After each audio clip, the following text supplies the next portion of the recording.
Now listen to this. This is mind-boggling. This is just too much. This hadith is too much. As in, it's so powerful. If we were to reflect on it, you should, maybe faint. When Allah loves a slave, He calls on Jibreel. Who's Jibreel? You know who Jibreel is? The greatest of the malaika, as far as Ahl Sunnah wal Jama'ah. The one whom when the Prophet ﷺ saw, he fainted alayhi salatu wasalam, because of his wings had covered the horizon. Jibreel, the angel who's responsible for the most virtuous thing, which is conveying the revelation from Allah to the messengers of Allah. Jibreel, and what do you know about Jibreel? Allah said, whoever is adu, whoever is an enemy to Jibreel, then Allah is the enemy to the disbelievers. Allah defended Jibreel in the Quran. Jibreel, the one who took the Prophet ﷺ in Al-Isra al-Mi'raj, in the ascension to the heavens. Jibreel, the malak, which we don't know what to say about, because of his honor and his virtue in the sight of Allah. Allah will call on him to share with him the love which He has for you. Allah doesn't need to do this. He could not do this, but Allah likes to do this, so He does it. He says, I love Fulan. Now I want you to think that Fulan is you. Whatever your name is, Ahmad, Mayrook, whatever your name is. Imagine Allah above the heavens, above the throne, in His greatness and His majesty, which is beyond our human comprehension, calls out to Jibreel to inform him that He loves you. And then only that, فَأَحِبَّهُ, then He commands Jibreel to love you also. So Jibreel now loves you. Allah and Jibreel love you.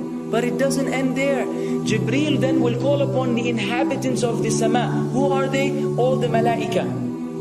How many? We can't even count.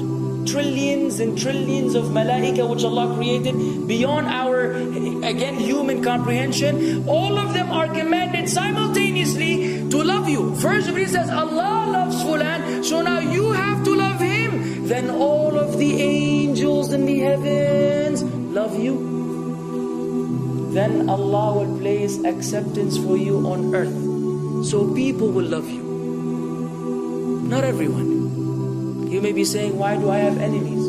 People who love the Sunnah will love you. The people who love Allah and His Messenger will love you. The people who are upon the correct aqidah and methodology will love you. Other people may hate you because of a problem in them, not because of a problem in you. Because you may say, well, this fasiq, this evil, disobedient person doesn't love me. Don't expect him to love you. He loves people like himself. Who will love you? Righteous people.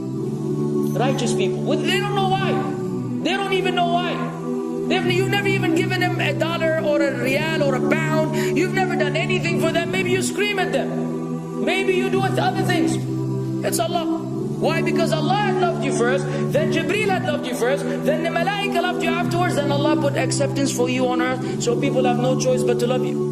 We ask Allah to make us among them. Now what better than that? What else do you want? What else do you want? What? If you're a person whom Allah loves, in every movement you go, you do, you spray, you sleep, whatever you do, you are among those whom Allah loves and Jibreel loves and the angel loves. What else do you want, ya akhi?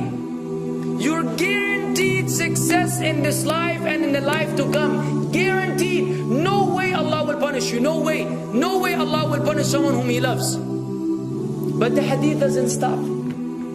The hadith has a very saddening continuation, which we should seek refuge with Allah from. وَإِذَا أَبْغَضَ عَبْدًا, and if Allah hates a slave, He also calls on Jibreel.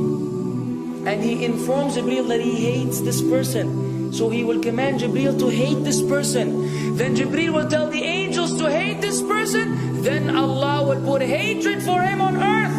La ilaha illallah. Imagine you walking upon the planet, the face of the earth which Allah created, while Allah hates you, and the angels hate you, and Jibreel hates you, and the righteous people hate you.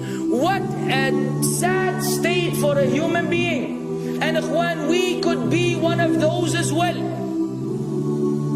If If you are prideful, arrogant, you are qualified for this hatred, because Allah does not love kulla mutakabbirin jabbar. Allah does not love the arrogant, the prideful. If you go against the sunnah, then Allah does not love those who go against the sunnah. If you don't observe taqwa, and you don't observe ihsan, and you don't observe tawbah and tatahur, then again we are disqualified. If you, many things which we can mention, many things which will bring about Allah's hatred and deprive us of Allah's love. It's a very sensitive situation, meaning right now you have to be one of these two. Either Allah loves you or He doesn't. But there's always good news, even for those people whom we can be amongst. It's not too late because you're alive. It's not too late because it's Ramadan. It's not too late because you're breathing. Even if you led a life of someone who had attained Allah's hatred, if you were to return to Allah, then Allah will love you and be happier. He will be so happy with your tawbah than a man who lost his mount in the desert. Upon it was his food and his drink, and then he waited under a tree for death, and all of a sudden he opened his eyes and he sees his camel or his horse or whatever that was right in front of him, and he gets so happy. He said, Allahumma anta abdi wa ana rabbuka. Oh Allah, you are my slave and I am your Lord. Kufr. He said a statement of kufr, but the Prophet ﷺ said, أَخْطَأَ مِنْ شِدَّةِ الْفَرَحِ. He made a mistake because he's so happy. You know when you're so happy that you may say things against what you want to say? When you're so happy that you just, you say words that mean nothing to anyone? Allah is happier when you return to Him than that person. What else do we want? For how long are we going to stay away from Allah? For how long are we going to lead the life of the heedless?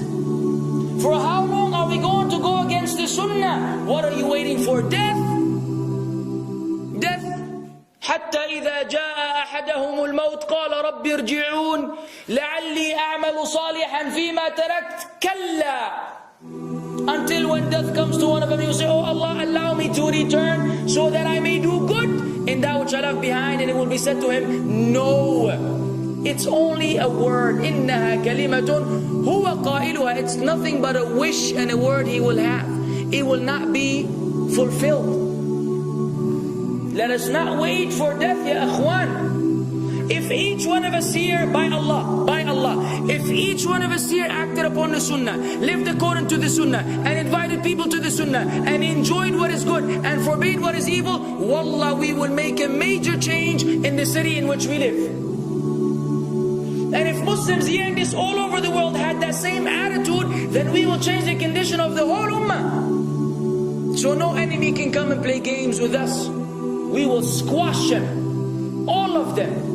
Because Allah will defend. إِن تَنْصُرُ اللَّهِ يَنْصُرْكُمْ وَيُثَبِّتْ أَقْدَامَكُمْ. If you aid Allah's deen, Allah will aid you and will keep your feet firm. But we don't even live according to the sunnah, let alone be given victory over the enemies.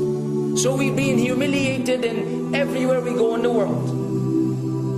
So let us make that change. Now that Ramadan is here, now that you've been given this sudden inclination towards good, if we don't succeed, if we don't take advantage of this month, wallahi, we are losers. If Ramadan ends and you are the same way you were before Ramadan began, then one of us is a loser. If we don't return to Allah after Ramadan, then we are losers as well. So tonight, bi'idhnillah, always on our mind, attaining Allah's love, acquiring Allah's love, fetching for the sunnah, and acting upon it whenever we're able to do so.